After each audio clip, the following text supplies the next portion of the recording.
萧家、萧炎。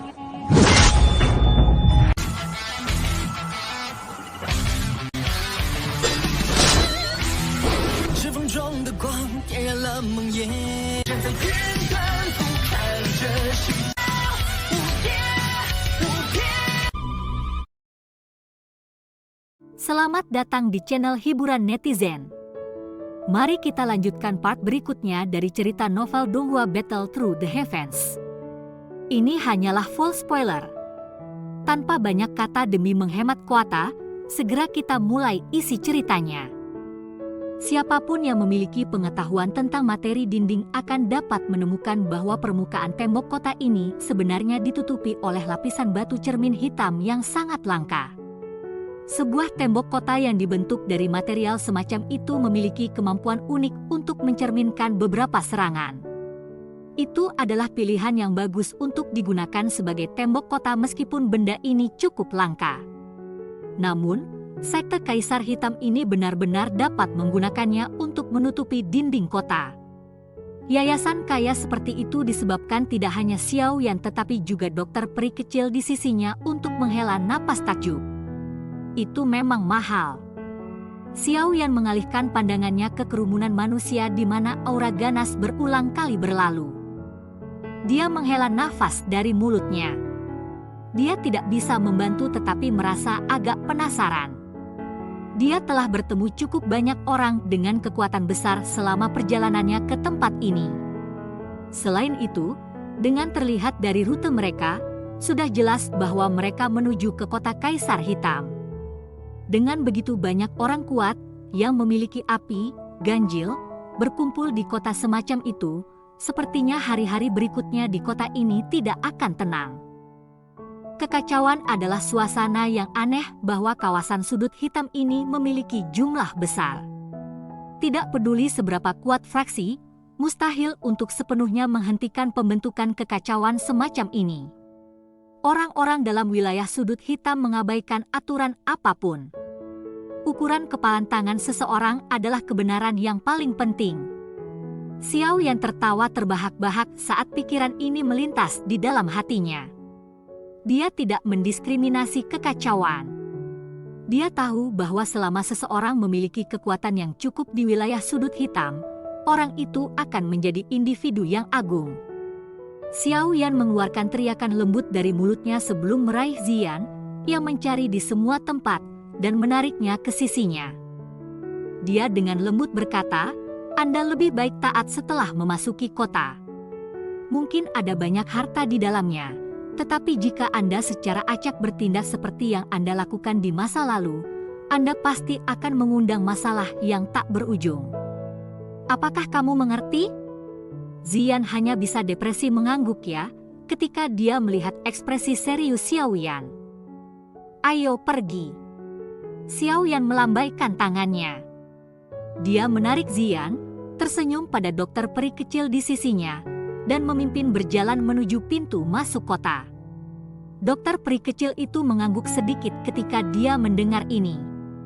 Mata ungu keunguannya dengan sembrono menyapu orang-orang yang lewat di sekitarnya yang berulang kali melempar tatapan mereka. Ekspresi dingin tiba-tiba muncul di pupilnya, menyebabkan perasaan bahaya besar di hati orang-orang ini. Semua dari mereka buru-buru menarik mata sombong mereka. Dokter peri kecil hanya mendengus dingin saat dia merasakan tatapan cepat menarik, kegembiraannya perlahan ditarik ke tangannya. Selama dia menggerakkan kelima jarinya, jalan ini akan segera menjadi satu kekosongan hidup kecuali bagi orang-orang yang kuat. Dokter peri kecil hanya mempercepat langkah lembutnya dan mengikuti Xiao Yan setelah menarik tangannya. Meskipun dia tidak lagi dingin, acuh tak acuh setelah mengikuti Xiao Yan selama periode waktu ini, itu hanya pada prasyarat bahwa dia menghadapi Xiao Yan dan teman-temannya. Jika itu adalah pejalan kaki biasa, dokter peri kecil akan mengabaikan kehidupan mereka. Tidak apa-apa baginya untuk membunuhnya. Jika seseorang membunuh terlalu banyak, seseorang akan secara alami merasa mati rasa karena kehilangan nyawa manusia. Angka-angka yang telah mati di tangan dokter peri kecil selama bertahun-tahun ini kemungkinan telah mencapai angka yang sulit untuk dihitung. Itu sudah sangat sulit baginya untuk menekan perasaan dingin dan acuh tak acuh di depan Xiaoyan. Rasa dingin di jalan dengan tenang tersebar setelah dokter peri kecil berbalik dan pergi. Banyak tatapan dipenuhi dengan waspada saat mereka melihat sosok Anggun jauh di depan. Mereka segera menghapus keringat dingin. Tidak disangka bahwa wanita ini bukan orang biasa. Untungnya, mereka tidak berani melangkah lebih awal. Jika tidak, rasa dingin melonjak keluar dari hati orang-orang yang lewat ini saat mereka mengingat mata tanpa emosi yang menatap mereka. Mereka merasa seolah-olah telah ditatap oleh ular berbisa. Wanita ini adalah seseorang yang tidak bisa mereka singgung.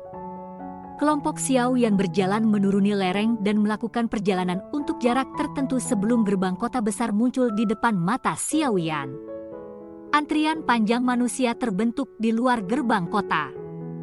Keanehan menyebar dari tempat ini, menyebabkan telinga seseorang merasakan sedikit rasa sakit. Alis dokter peri kecil bergerombol saat dia melihat banyak pria berkumpul bersama. Mereka telanjang dada yang mengungkapkan bekas luka mereka di seluruh tubuh. Karena memiliki sedikit obsesi untuk kebersihan, dia tidak menyukai situasi seperti ini. Xiaoyan menyipitkan matanya dan menyapu pintu masuk kota hampir seperti dia menyadari kekhawatiran. Dokter peri kecil. Hahaha, gadis kecil itu juga tidak buruk. Wajah kecil itu sangat menyenangkan. Hai Zi. Anda memiliki tubuh seperti itu namun Anda menyukai gadis kecil. Wanita muda yang terakhir kali mati karena kamu. Betapa malangnya.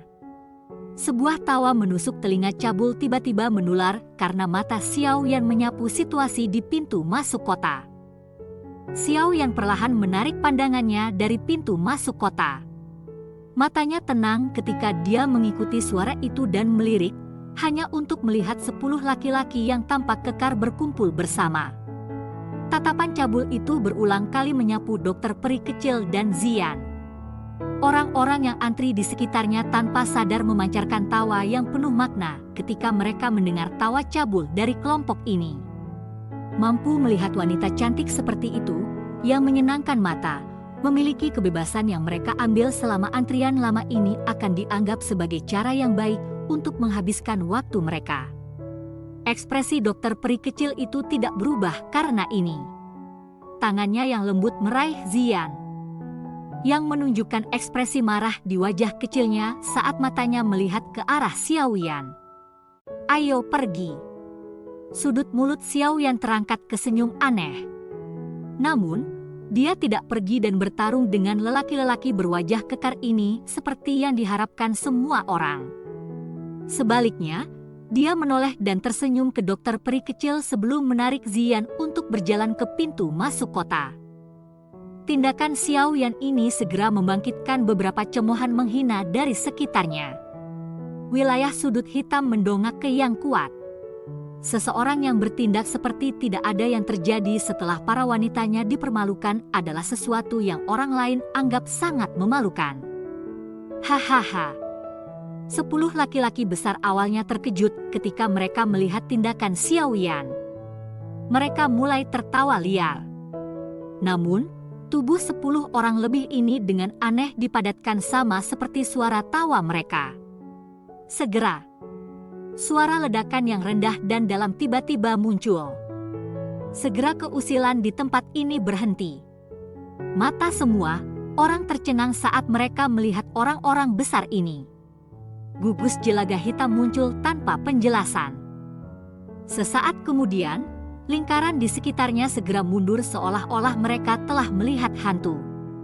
Sejumlah orang pulih segera setelah tatapan kaget mereka menyapu ke arah belakang kelompok Xiaoyan saat mereka berjalan menuju gerbang kota. Gelombang menggigil naik di dalam hati mereka saat mereka mengingat adegan aneh dari sebelumnya. Mereka tidak lagi berani mengeluarkan suara sekecil apapun, takut bahwa adegan yang tidak biasa dari sebelumnya akan terjadi pada tubuh mereka. Situasi aneh ini dengan cepat menyebar di sepanjang rantai manusia ini. Banyak tatapan keheranan cepat melirik Xiaoyan yang perlahan berjalan menuju gerbang kota. Semua orang dengan cepat mengambil beberapa langkah ke belakang kemanapun dia lewat. Kelompok Xiao Yan mengabaikan tatapan kaget di sekitarnya saat mereka berjalan menuju gerbang kota. Dia segera menuju pintu masuk ungu. Ada lebih dari selusin pria besar dalam baju besi kuning pucat yang berdiri sangat lurus di sana. Aura kuat yang dipancarkan dari tubuh mereka menyebabkan orang-orang mengantri di samping karena takut mendekat. Mereka hanya bisa menunggu aliran manusia di samping untuk maju secara perlahan. Arah di mana 3 kelompok Xiao Yan menuju adalah jelas pintu ungu ini. Melihat tindakannya ini, tatapan sekitarnya segera mengungkapkan keterkejutan. Pintu besar itu adalah sesuatu yang telah disediakan oleh Sekte Kaisar Hitam untuk para ahli dari daerah sudut hitam untuk digunakan. Orang bisa melupakan masuk dari pintu ini tanpa kekuatan seorang Dou Huang. Mungkinkah pemuda yang muncul, sekitar 20 tahun usianya ini menjadi ahli? Kelompok 3 orang Xiao Yan berhenti di depan pintu ungu sambil diamati oleh tatapan sekitarnya. 10 orang lebih bersenjata lengkap tiba-tiba menembak mata tajam mereka. Tawa seorang lelaki tua segera ditularkan dari belakang. Hehehe, teman-teman ini, pintu masuk ini secara khusus diatur untuk ahli Dou Huang. Harap berbalik jika Anda belum mencapai tingkat ini. Seorang pria tua berjubah kuning yang memegang batang tembakau di tangannya perlahan berjalan keluar. Matanya yang menyipit menimbang 3 kelompok Xiao Yan sebelum dia tertawa terbahak-bahak. Bagaimana Anda bisa mengidentifikasi apakah orang yang tiba adalah ahli Dou Huang mengingat kekuatan Anda yang bahkan belum mencapai bintang 5 Dou Huang? Xiao Yan melirik lelaki tua itu sebelum berbicara dengan senyum. Mata orang tua berjubah kuning menggumpal sedikit. Seorang utusan bergegas berlari ke sana dengan lembut mengatakan sesuatu dalam pendengarannya.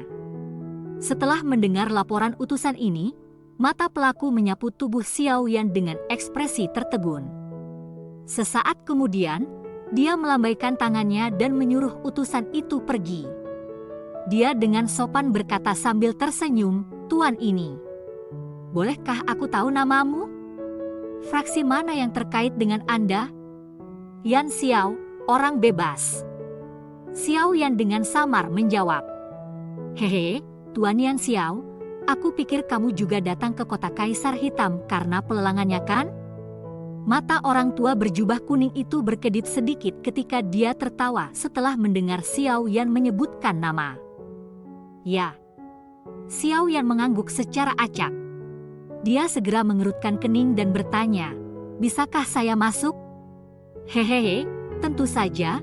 Pria tua berjubah kuning itu dengan cepat menganggukkan kepalanya.